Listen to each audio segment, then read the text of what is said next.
Jharkhand academic council JSC द्वारा आयोजित होने वाली मैट्रिक और इंटरमीडिएट परीक्षाएं संकट में घिरती नजर आ रही है। 11 फरवरी से शुरू होने वाली परीक्षाओं के स्थगित होने की संभावना लगातार बढ़ रही है। अभी तक इन परीक्षाओं के लिए एडमिट कार्ड जारी नहीं किए गए हैं, जिससे छात्रों में असमंजस की स्थिति बनी हुई है। इस देरी के पीछे सबसे बड़ा कारण जेएससी अध्यक्ष और उपाध्यक्ष का कार्यकाल समाप्त होना है। 18 जनवरी को इनका कार्यकाल खत्म हो चुका है, लेकिन अब तक राज्य सरकार नए अध्यक्ष की नियुक्ति नहीं कर पाई है। मैट्रिक की परीक्षा में करीब 4.33 लाख और इंटरमीडिएट में 3.50 लाख छात्र छात्राएं शामिल होने वाले हैं। कुल मिलाकर 7.83 लाख छात्र इस परीक्षा को लेकर इंतजार कर रहे हैं। लेकिन अगर जल्दी जेएससी अध्यक्ष की नियुक्ति नहीं होती तो परीक्षा की तारीख आगे बढ़ सकती है। इस स्थिति में छात्रों को मानसिक दबाव का सामना करना पड़ेगा। कई छात्रों ने पहले से ही अपनी आगे की पढ़ाई या प्रवेश परीक्षाओं की तैयारी कर रखी है, लेकिन अब उनकी योजना प्रभावित हो सकती है। अभिभावकों की चिंता बढ़ गई है, क्योंकि परीक्षा में देरी होने से न केवल छात्रों का शैक्षणिक वर्ष प्रभावित होगा, बल्कि आगे की प्रवेश प्रक्रियाएं भी अटक सकती है। कई प्रतिष्ठित शिक्षण संस्थान और विश्वविद्यालय प्रवेश के लिए मैट्रिक और इंटरमीडिएट परीक्षाओं के परिणामों पर निर्भर होते हैं। ऐसे में देरी होने से छात्रों को समय पर दाखिल नहीं मिल पाएगा, जिससे उनका भविष्य अधर में लटक सकता है। यह पहली बार नहीं है जब जेएससी की परीक्षाओं को लेकर अव्यवस्था देखने को मिली है। इससे पहले 28 जनवरी को 8वीं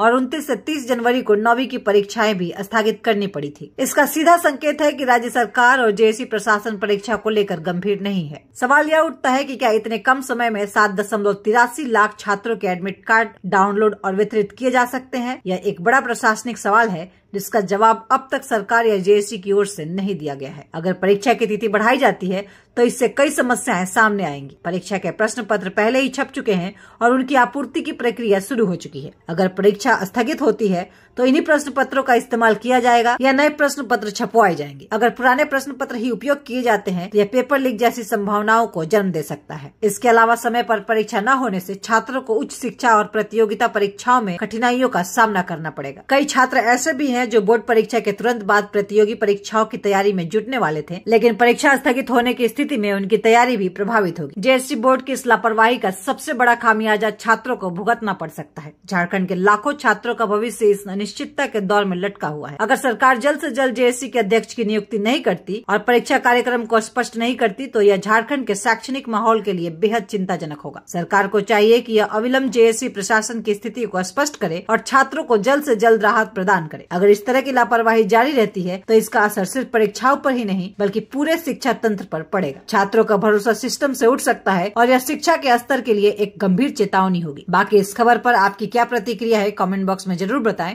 और अगर वीडियो अच्छा लगा हो तो लाइक करें, सब्सक्राइब करें और साथ ही वीडियो को अपने तमाम साथियों के साथ शेयर जरूर कर दें।